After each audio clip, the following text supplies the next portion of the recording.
ఆ తర్వాత నేర్చుకున్నాను సార్. నేర్చుకొని అక్కడి నుంచి పిల్లల నుంచి చూడండి. ఫస్ట్ హాఫ్ కంటే సెకండ్ హాఫే గ్రాఫ్ ఎక్కువ ఉంటుంది. అలాగే ఇప్పుడు 'తిరగబడ స్వామి'లో కూడా ఫస్ట్ హాఫ్ నేను చెప్తాను సార్ ఫ్రాంక్‌గా చాలా సాదాసీదాగా స్టార్ట్ అవుతది.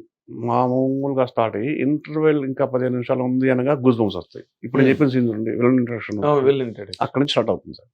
అలాగే సెకండ్ హాఫ్ మళ్ళీ గ్రాఫ్ సరదాగా వెళ్తది. అక్కడి నుంచి కామిక్ జోన్ స్టార్ట్ అవుతుంది. రఘుబాబు ట్రాక్ స్టార్ట్ అవుతుంది. అలా వెళ్తూ ఇంకా 25 మినిట్స్ క్లైమాక్స్ ఉందనంగా థియేటర్‌లో గూస్ బంప్స్ నేను గ్యారంటీ సార్. అవునా? అక్కడే తిరగబడేది హీరో.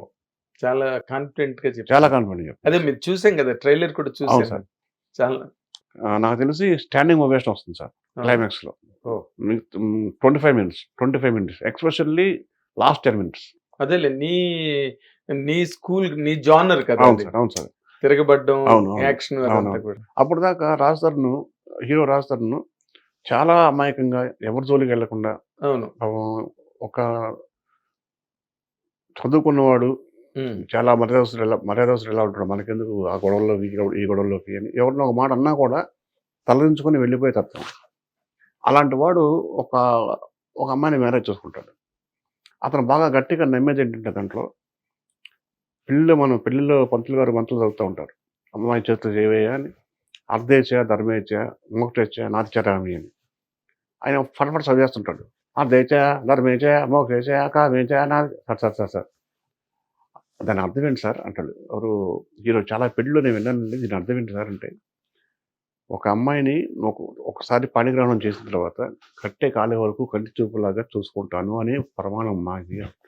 ఇంత మంచి అర్థం ఉంటుంది ఫాస్ట్ చదువుతారండి సార్. నా కోసం స్లో ఒకసారి చదవండి సార్.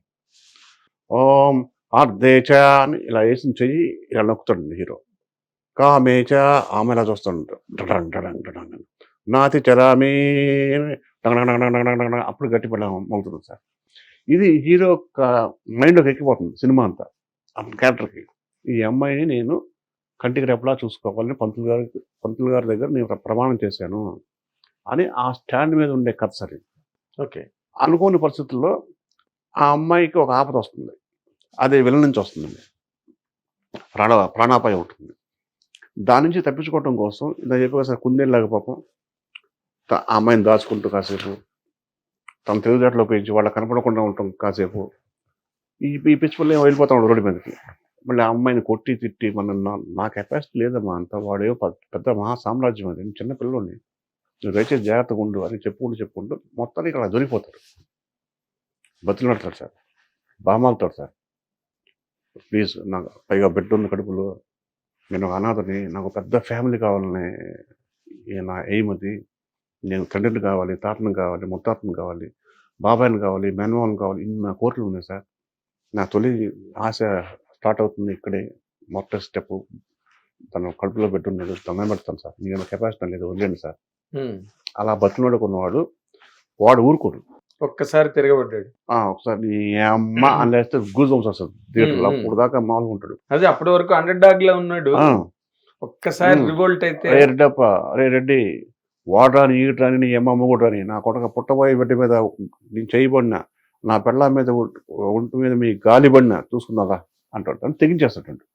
వాళ్ళు 100 మంది ఉంటారు, వీడు ఒక్కడు ఒక ఆడపిల్ల. ఆ అమ్మాయి షాక్ చూస్తుంది. ఫస్ట్ నుంచి ఉన్న గిరి వీడేనా అన్నట్టు చూస్తూ ఉంటుంది అమ్మాయి. తప్పుగా అని ఒకసారి అమ్మాయిని ఇలా పొట్ట మీద చేసి అలా తప్పిస్తాడు సార్. అక్కడి నుంచి యాక్షన్ స్టార్ట్ అవుతుంది సార్. పీక్లో ఉంటుంది సార్. మీకు సిచ్యువేషన్ అర్థమై ఉండాలి. బ్రహ్మాండంగా అర్థమైంది. నాకు అసలు ఇంకో పాయింట్ అర్థమైంది సార్. నువ్వు ప్రొడ్యూసర్స్ ని ఎలా పడగొట్టేస్తావో కథ చెప్పి ఇప్పుడు అర్థమైంది సార్. ఎంత బాగా నెరేట్ చేసేవా scene, hero character arc, heroine దాంట్లో ఉండే ప్రాబ్లమ్ బాగా. అందుకే నువ్వు టైం తీసుకున్నా చాలా ఈజీగా పడేస్తావు ప్రొడ్యూసర్.